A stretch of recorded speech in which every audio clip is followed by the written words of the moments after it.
Oke, selamat pagi Ibu Lydia, Pak Deo, dan juga teman-teman. Kami dari kelompok 4 ingin membahas mengenai organ buah dan biji. Kami beranggotakan saya, Felix, Jesslyn, Nirel, dan juga Kevin. Mari kita masuk ke dalam pembahasan. Fungsi buah dalam penyemaran dan regenerasi. Yang pertama itu untuk perkembangbiakan.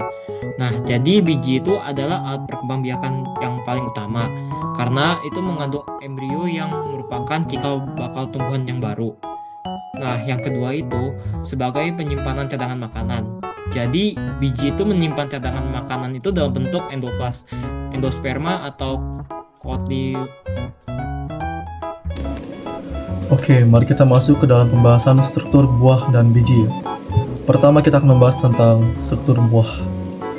Jadi di dalam buah itu ada 3 lapisan utama ya, yaitu ada epikarpium, mesokarpium, dan juga endokarpium. Namun di dalam buah tersebut juga ada struktur yang dinamakan biji.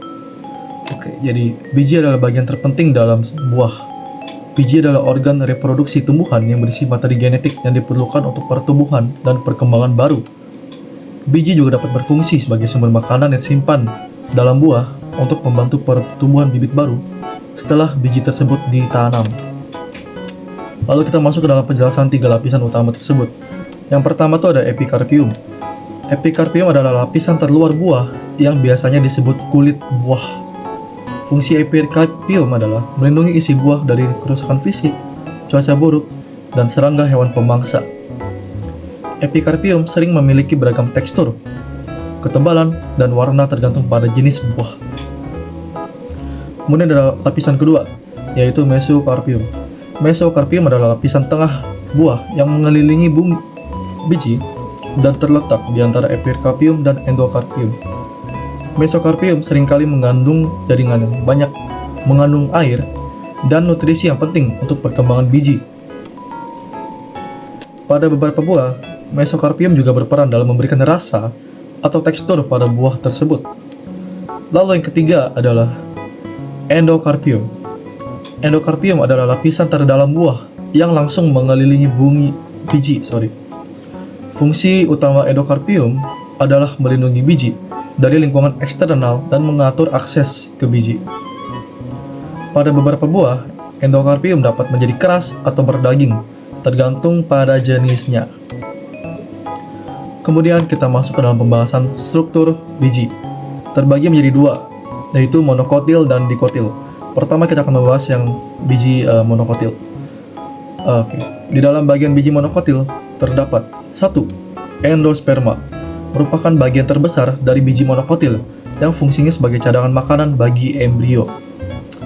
Kedua, ada skutelum, merupakan modifikasi dari kotiledon yang membentuk struktur khusus dan berfungsi menyerap makanan dari endosperma untuk diberikan pada embrio. Ketiga, ada embrio, merupakan calon tumbuhan baru. Keempat, ada plumula, merupakan ujung atas embrio yang akan berkembang menjadi daun. Kemudian ada coleoptil, merupakan struktur yang berfungsi untuk melindungi plumula. Lalu ada radicula, merupakan ujung bawah embrio yang akan berkembang menjadi akar. Dan yang terakhir ada coleorhiza, merupakan struktur yang berfungsi untuk melindungi radicula. Jadi totalnya ada 7. Kemudian kita masuk ke dalam bagian biji dikotil. Pertama ada selubung biji, merupakan selaput tipis yang akan melindungi biji dari kerusakan fisik dan mencegah penguapan air yang berlebihan. Kemudian ada kotiledon, merupakan bagian biji yang paling besar dan berisi cadangan makanan bagi embrio. Kemudian ada embrio, merupakan calon tumbuhan baru yang menyatukan 2 kotiledon yang terpisah.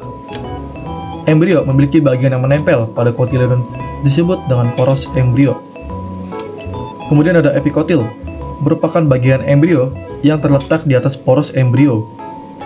Kemudian ada plumula, merupakan calon daun pada embrio yang terletak di ujung epikotil. Kemudian ada hipokotil, merupakan bagian embrio yang terletak di bawah poros embrio. Kemudian yang terakhir ada radicula, merupakan calon akar pada embrio yang terletak di ujung hipokotil. Kemudian kita bisa menyimpulkan adanya perbedaan utama di dalam biji dikotil dan juga biji monokotil. Pertama, biji dikotil itu berkeping 2 atau lebih, sedangkan biji monokotil itu berkeping 1 doang. Lalu, cadangan makanan dikotil terletak pada kotiledon, sedangkan cadangan makanan monokotil terletak pada endosperma. Lalu yang terakhir ada, pada monokotil plumula dilindungi koleoptil dan radikula dilindungi oleh koleorhiza. Sekian dari saya tentang pembahasan struktur organ buah dan biji. Terima kasih. Pada kesempatan ini, saya akan membahas tentang perkembangan buah Diophayum. Buah merupakan perkembangan lanjut Diophayum pada tumbuhan berbunga yang terbentuk dari dinding bakal buah setelah proses penyerbukan dan pembuahan, di mana serbuk sari membuahi bakal biji hingga terbentuk sigot yang berkembang menjadi embrio dan biji. Sementara dinding ophayum berubah menjadi perikarp yang terdiri atas exokarp, mesokarp, dan endokarp. Proses ini berlangsung dari tahap pembesaran sel hingga pematangan yang dipengaruhi oleh hormon tumbuhan seperti auxin, gibberellin, serta sitokinin bersama nutrisi hasil fotosintesis, sehingga terbentuklah berbagai jenis buah baik tunggal, janda, dan majemuk. Nah, sekarang kita lanjut ke jaringan menyusun organ buah dan biji. Jadi kita memiliki 3 lapisan untuk organ buah, yaitu exokarp, mesokarp, dan endokarp. Exokarp itu merupakan bagian kulit buah dan lapisan terluarnya. Jadi dia ada yang lunak dan ada juga yang keras. Terus exokarp terdiri dari jaringan epidermis dan hipodermis dengan dinding sel yang tebal. Lalu kita memiliki mesokarp, yaitu lapisan tengah. Pada beberapa buah, lapisan tengah ini biasa disebut daging buah, seperti pada mangga dan apel. Mesokarp itu juga tersusun atas jaringan parenkim. Lalu yang ketiga, kita memiliki endokarp, yaitu lapisan dalam. Jadi dia merupakan lapisan yang mengelilingi biji, dan ia tersusun atas beberapa jaringan epidermis dan ada yang disusun sklerenkim seperti pada tempurung kelapa.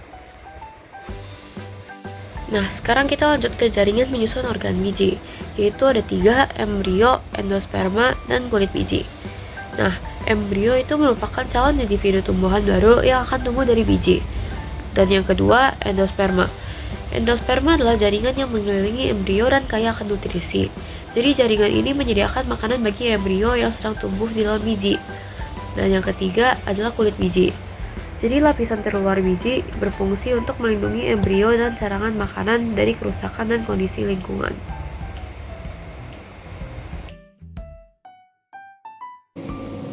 Sekian presentasi dari kami mengenai pembahasan organ buah dan biji. Kami ucapkan terima kasih sebanyak-banyaknya. Tuhan Yesus memberkati.